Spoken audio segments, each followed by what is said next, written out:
Good morning everyone, how are you? I hope you all are safe at home.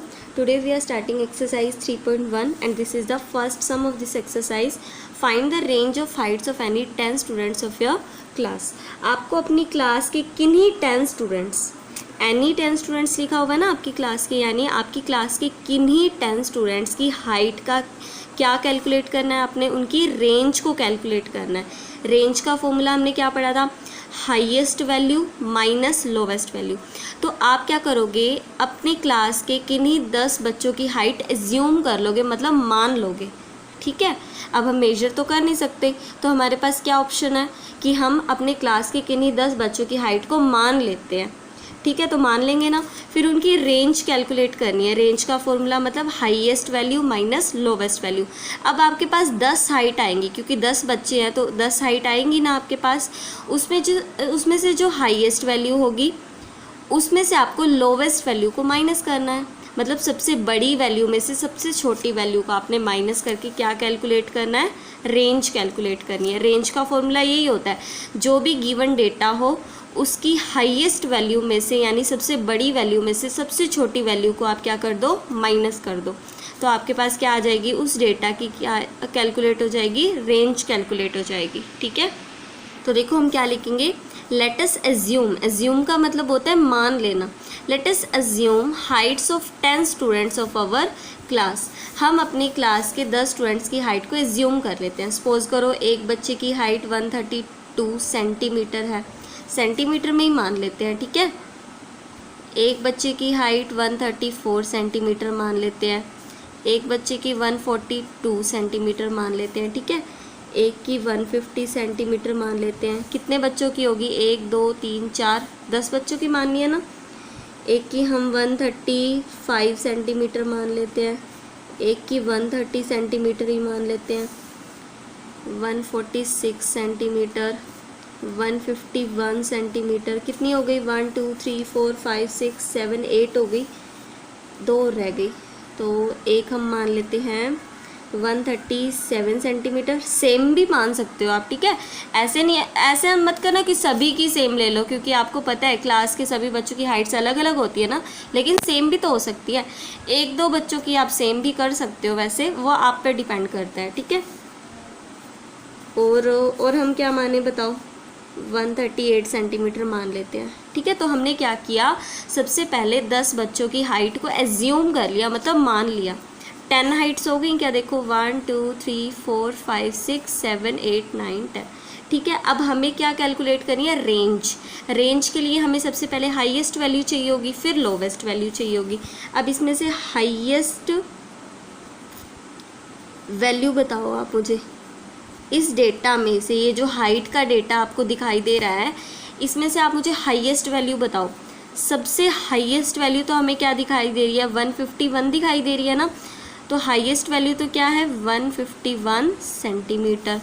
अब lowest value मतलब सबसे छोटी value बताओ, आपको क्या दिखाई दे रही है. तो सबसे छोटी वैल्यू हमें दिखाई दे रही है 130 से तो कोई है ही नहीं छोटी, तो सबसे छोटी क्या है, 130 सेंटीमीटर. हमें क्या कैलकुलेट करनी थी, रेंज कैलकुलेट करनी थी. रेंज का फॉर्मूला क्या होता है, highest value minus lowest value. ठीक है, ये क्या होता है, रेंज का फॉर्मूला होता है.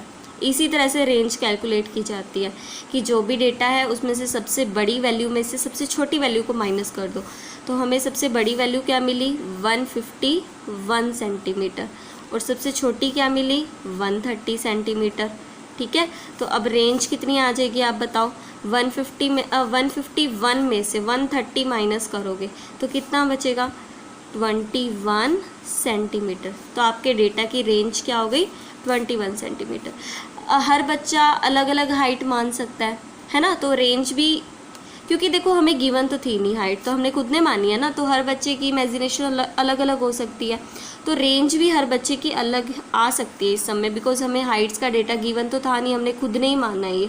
ठीक है, तो आपकी मर्जी है, आप कुछ और हाइट भी मान सकते हो. ज़रूरी नहीं है कि आपने कट कॉपी पेस्ट ही करना है. अपनी तरफ से हाइट्स मान लेना 10 बच्चों की, फिर हाईएस्ट वैल्यू लिख लेना, लोवेस्ट वैल्यू लिख लेना और फिर रेंज कैलकुलेट कर लेना.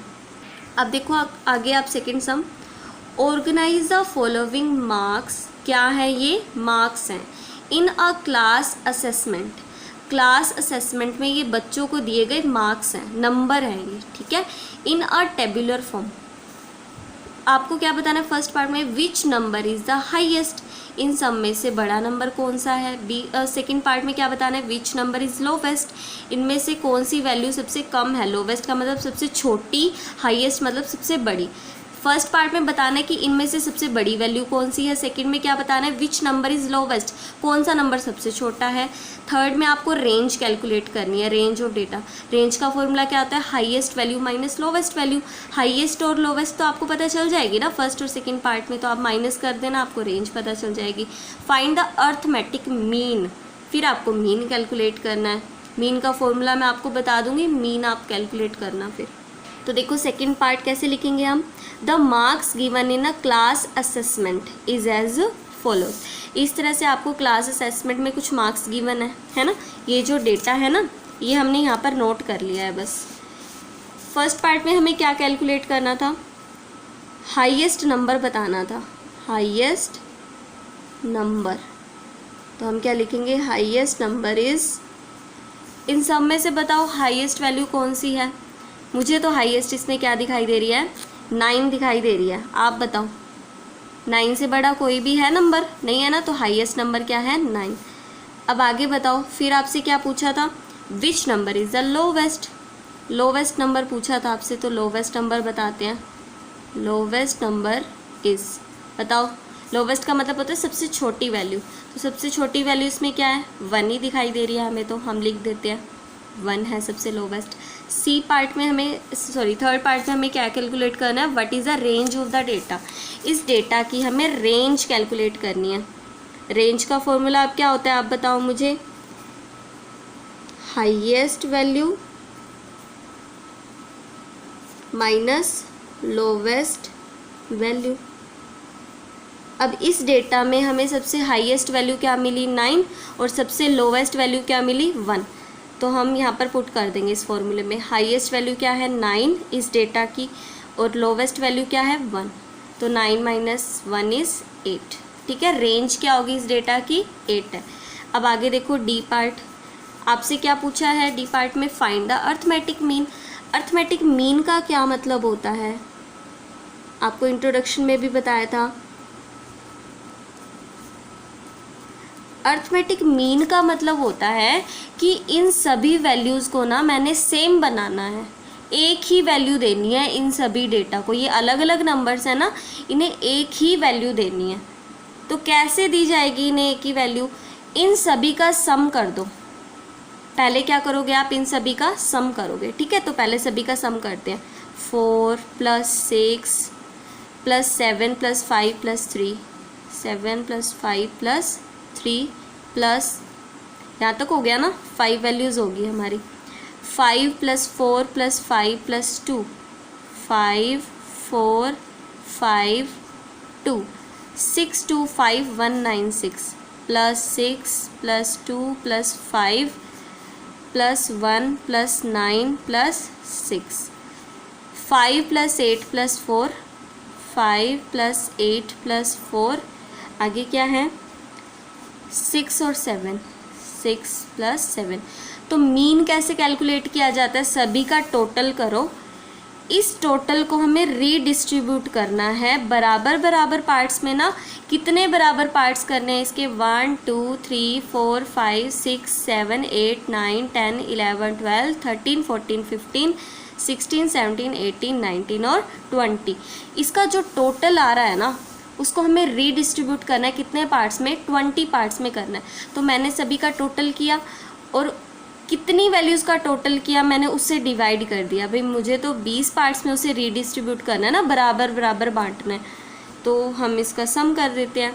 तो देखो कितना आएगा इसका सम, देखो 4 + 6 10, 10 + 7 कितना हो जाएगा 17, 17 + 5 22, 22 + 3 25, 25 + 5 30, 30 + 4 34, 34 + 5 कितना हो जाएगा 39, 39 + 2 41, 41 + 6 47, 47 + 2 49, 49 + 5 कितना हो जाएगा 54, 55, 55 और 9 कितना हो जाएगा 64, 64 प्लस 6 70, 75, 75 प्लस 8 83, 83 प्लस 4 87, 87 प्लस 6 कितना हो जाएगा 93, 93 प्लस 7 कितना हो जाएगा 100।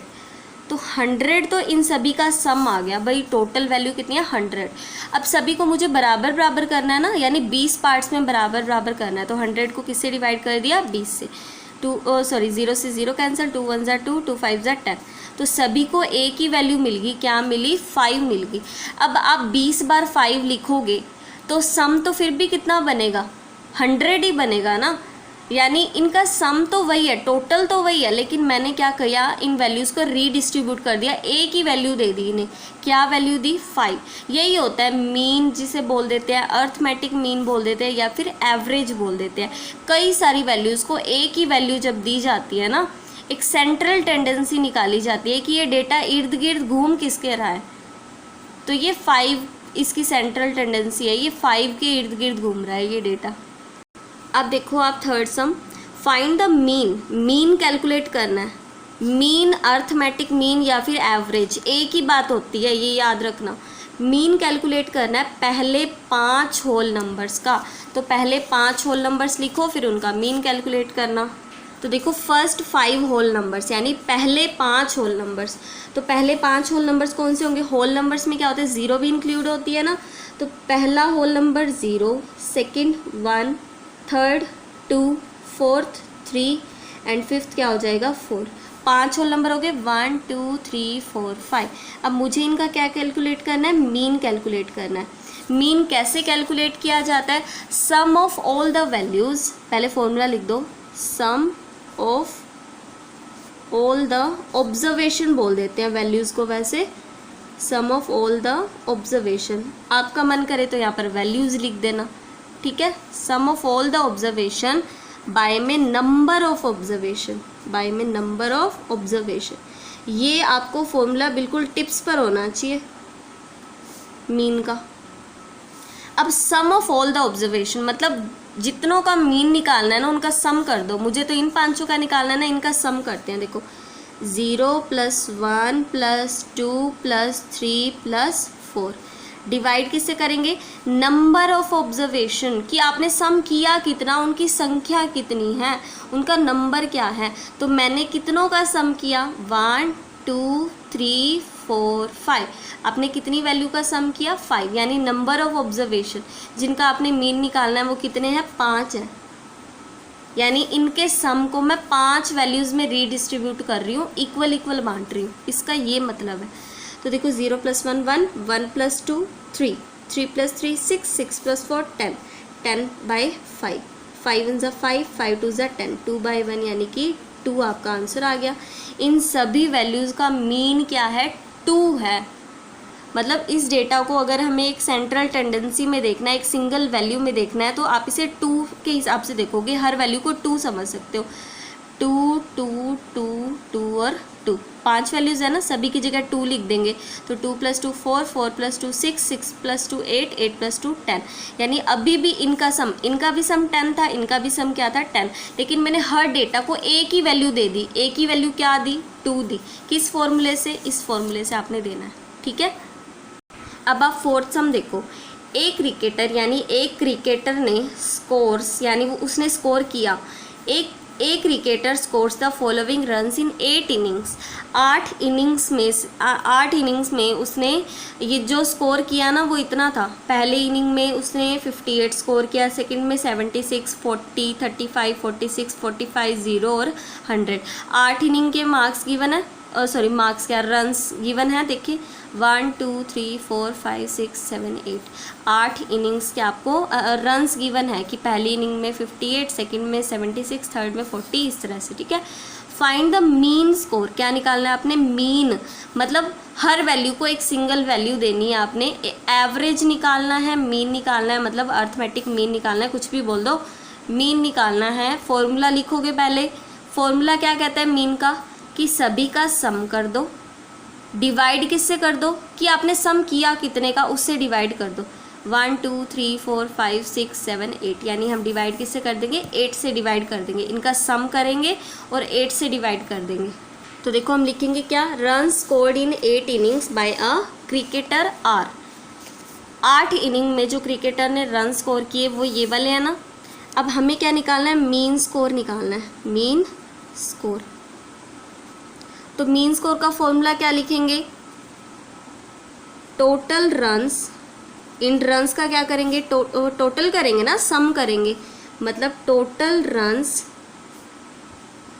स्कोर्ड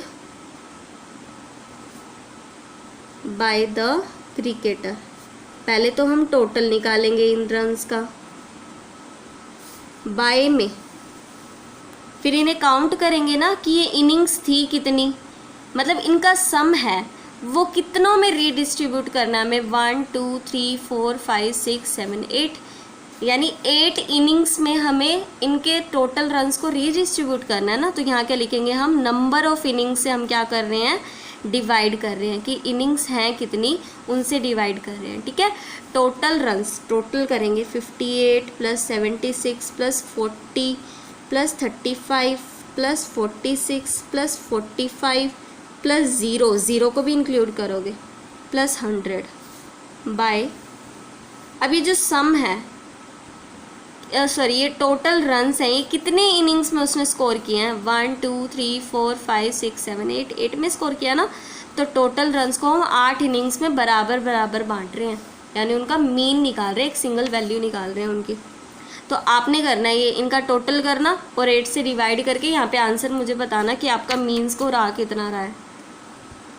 अब आगे देखो आप fifth some, following table shows the point of each player scored in 4 games. अलग अलग प्लेयर्स ने, जैसे कि प्लेयर ए है, बी है और सी है, 3 प्लेयर हैं, उन्होंने कुछ गेम्स खेले हैं, गेम 1, गेम 2, गेम 3 और गेम 4। 3 प्लेयर हैं ए बी सी, गेम उन्होंने 4 खेले हैं, गेम 1, गेम 2, गेम 3, गेम 4। तो इसमें क्या दिखाया है कि पॉइंट्स ऑफ ईच प्लेयर, कि ए प्लेयर को गेम 1 में कितने पॉइंट्स मिले, 14, इस ए वाले को गेम 2 में कितने मिले, 16, गेम 3 में 10 और गेम 4 में 10 मिले। बी को गेम 1 में कितने मिले, 0, नहीं स्कोर कर पाया वो। बी को गेम 2 में कितने मिले, 8, गेम 3 में 6, गेम 4 में 4 मार्क्स मिले, सॉरी मार्क्स क्या, पॉइंट्स मिले हैं। प्लेयर सी को गेम 1 में 8 मिले हैं, गेम 2 में 11, गेम 3 में उसने खेला ही नहीं, डिड नॉट प्ले, और सी को गेम 4 में कितने मिले हैं, 13 मार्क्स मिले हैं। ठीक है, आगे देखो, now answer the following questions, इन क्वेश्चंस के आपने आंसर देने हैं। फर्स्ट क्वेश्चन देखो, find the mean to determine as average number of points scored per game. Mean calculate करना है किसका, कि आपको ए के एवरेज नंबर ऑफ पॉइंट्स पता चल जाए कि उसने हर गेम में, पर गेम का मतलब हर गेम में उसने एवरेज नंबर ऑफ पॉइंट्स कितने स्कोर किए, लगभग हर गेम में उसने कितना स्कोर किया, उसका आपने मीन कैलकुलेट करना है। मतलब ए के पॉइंट्स ही है ना, इनका मीन निकालना है आपने, सिंपल सी बात है। इनके पॉइंट्स का आपने एवरेज निकालना है। एवरेज का मतलब इन पॉइंट्स को एक सिंगल वैल्यू देनी है आपने।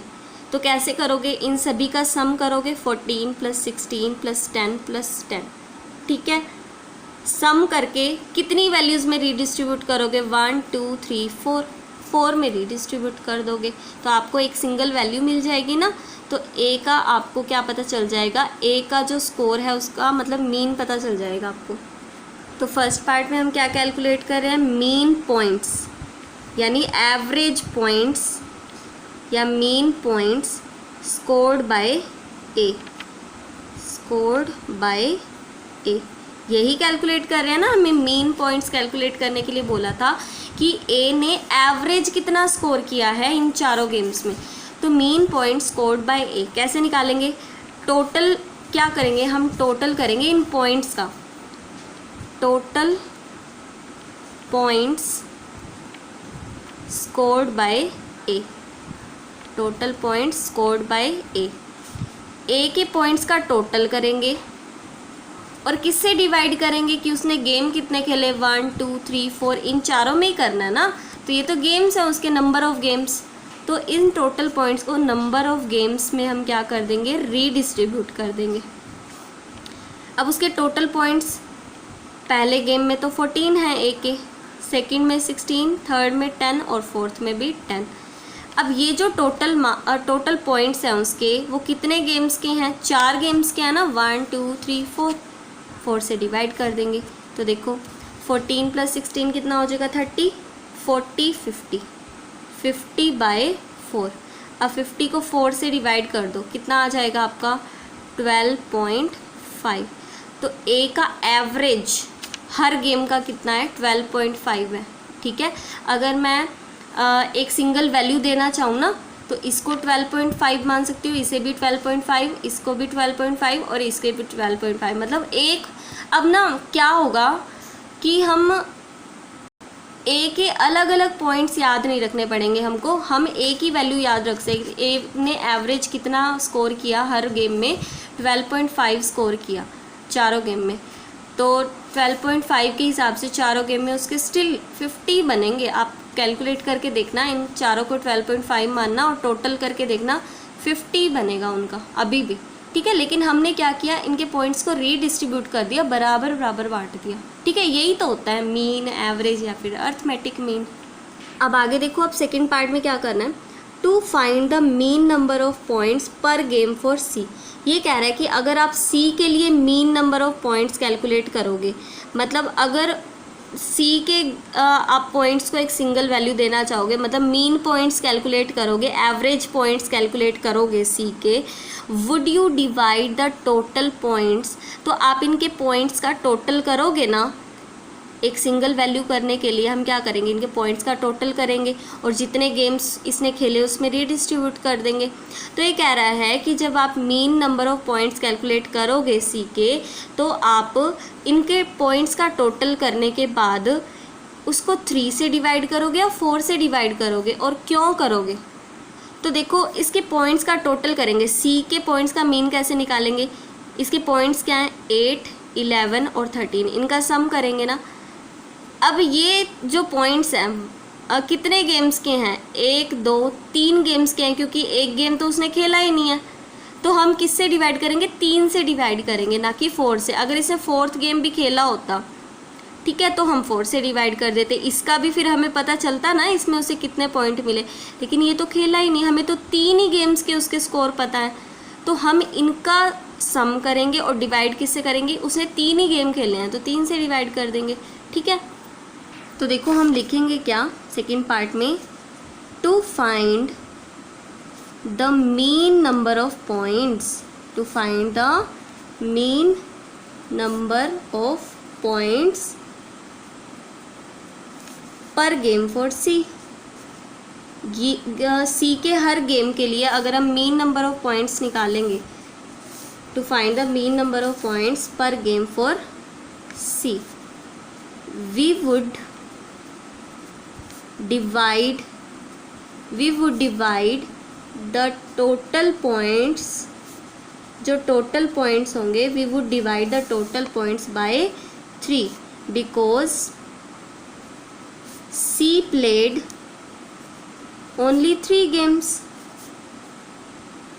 C ने सिर्फ 3 गेम्स ही खेले हैं, इसलिए हम क्या करेंगे, 3 से ही डिवाइड करेंगे। तो हमें ना एक बार मीन निकाल के दिखा देते हैं, क्योंकि ना बाद में हमें मीन की ज़रूरत भी पड़ेगी। ठीक है, mean points scored by C, mean निकाल देते हैं। तो क्या करेंगे, हम मीन पॉइंट्स निकालें हैं तो उसके पॉइंट्स का पहले तो टोटल करेंगे, टोटल पॉइंट्स स्कोर्ड बाय सी। ठीक है, फिर डिवाइड किससे करेंगे, टोटल गेम्स से। ठीक है, अब देखो टोटल पॉइंट्स निकालने हैं सी के। तो सी ने पहले गेम में 8 स्कोर किए, दूसरे में 11 और तीसरे में 13। तो 8 + 11 + 13। अब सी ने टोटल गेम्स खेले कितने, यानी सम को रीडिस्ट्रीब्यूट कितने में करना है, 3 में करना है ना, 3 ही गेम खेले हैं। तो देखो 8 और 11 कितने हो जाएंगे, 19, 19 + 13 कितने हो जाएंगे, 32। कितना हो जाएगा, 32/3। ठीक है, 32 को 3 से डिवाइड करोगे तो कितना आएगा, 10.666 इस तरह से कुछ चलता जाएगा, ठीक है। तो इसे जब हम राउंड ऑफ करेंगे, ठीक है, इसे राउंड ऑफ कर लेते हैं, इस तरह से निशान लगा के कर लेते हैं इसे राउंड ऑफ, ठीक है। 1 डिजिट तक राउंड ऑफ कर लेते हैं इसे, इतना इतना।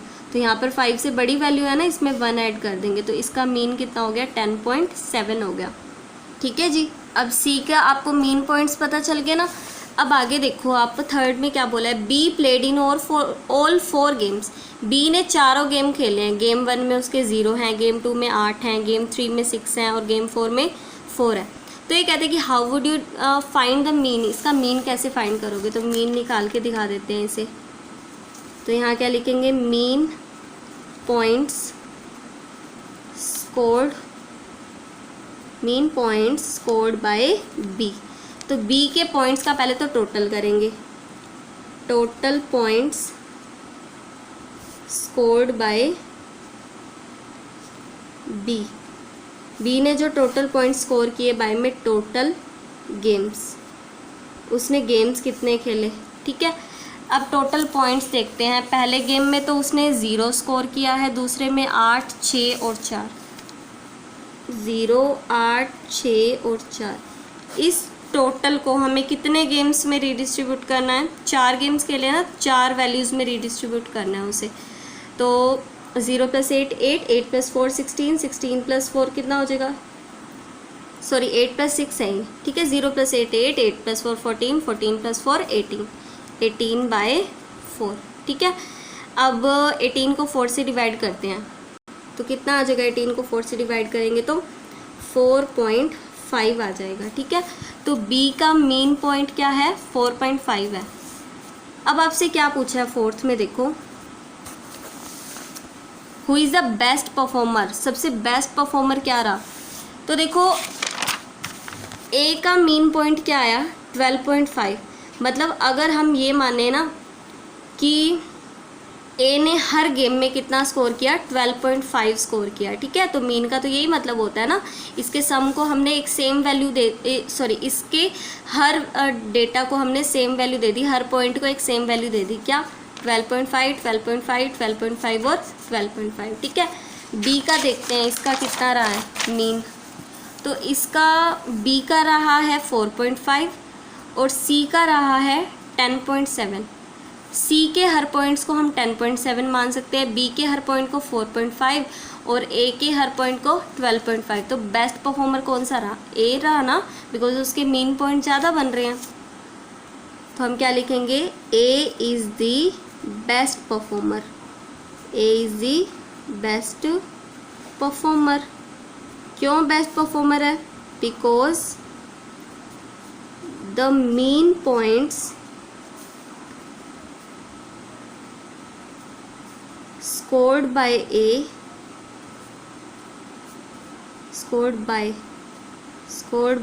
A is highest, क्योंकि A का जो मीन स्कोर आया है ना, वो क्या आया है, हाईएस्ट आया है, सबसे ज़्यादा आया है, इसलिए A क्या है, बेस्ट परफॉर्मर है।